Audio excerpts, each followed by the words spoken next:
Ardèche. De la naissance jusqu'à la mort, le département intervient. Protection maternelle infantile, dès la naissance. C'est fort quand même. Pour le papa, pour la maman, le bébé, éventuellement le papa, puisque la famille est prise en considération. PMI, département. D'accord. Crèche, en principe, c'est le département. Ça dépend où, mais on y reviendra tout à l'heure. Mais les crèches départementales, 13 000 berceaux en Seine-Saint-Denis de crèches départementales. D'accord. On s'éloigne un petit peu, on grandit, on arrive au collège. Certes, le département a pour première mission, comme le maire, pour les maternelles et les élémentaires, d'avoir des murs propres et des écoles qui fonctionnent.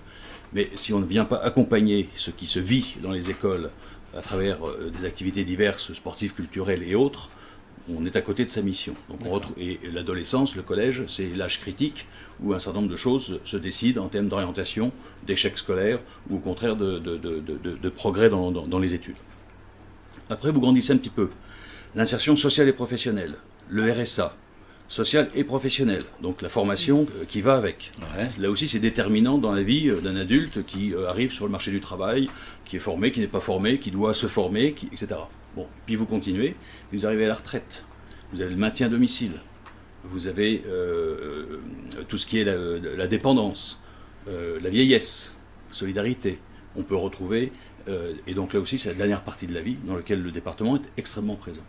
Et donc tout ça, on l'ignore, parce que éventuellement, il n'y a pas marqué forcément département partout, c'est des fois sous-traité, entre guillemets, à des entreprises ou à des associations. Ça s'appelait comment avant? C'était conseil départemental Conseil général. Conseil général, je crois, voilà, oui, c'est ça. Ça a changé de nom. Voilà. Et donc, de la naissance à la mort, voilà. Puis après, il y a d'autres compétences plus techniques, une partie de l'assainissement, les voiries départementales et d'autres sujets techniques. Mais ça accompagne énormément la vie des entreprises, ça accompagne totalement la vie des familles.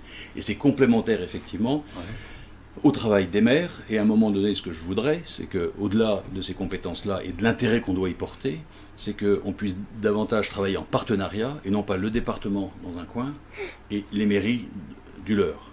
Et on a appris, nous, entre maires, à travailler de manière partenariale, avec un certain nombre d'associations et d'organismes à travailler de manière partenariale. Il y a des efforts, et de gros efforts à faire aussi, pour que le département, à un moment où l'argent public est particulièrement rare, puisse s'intégrer aux politiques locales qui sont menées par les communes, et apporter leur complémentarité, apporter leurs compétences, mais où on sait se mettre autour de la table pour servir les mêmes familles, les mêmes enfants, les mêmes jeunes et les mêmes entreprises. Franchement,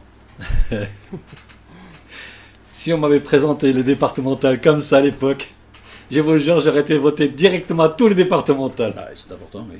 Parce que c'est vrai qu'on ne se rend pas compte. Présenté comme ça, c'est au début, quand vous dites de votre naissance à votre mort, je dis attends, il va loin quand même. Et me présenter comme ça, effectivement, c'est... C'est notre quotidien. Voilà, c'est toute notre vie de tous les jours, le département. Donc l'importance des départements. Absolument. Voilà.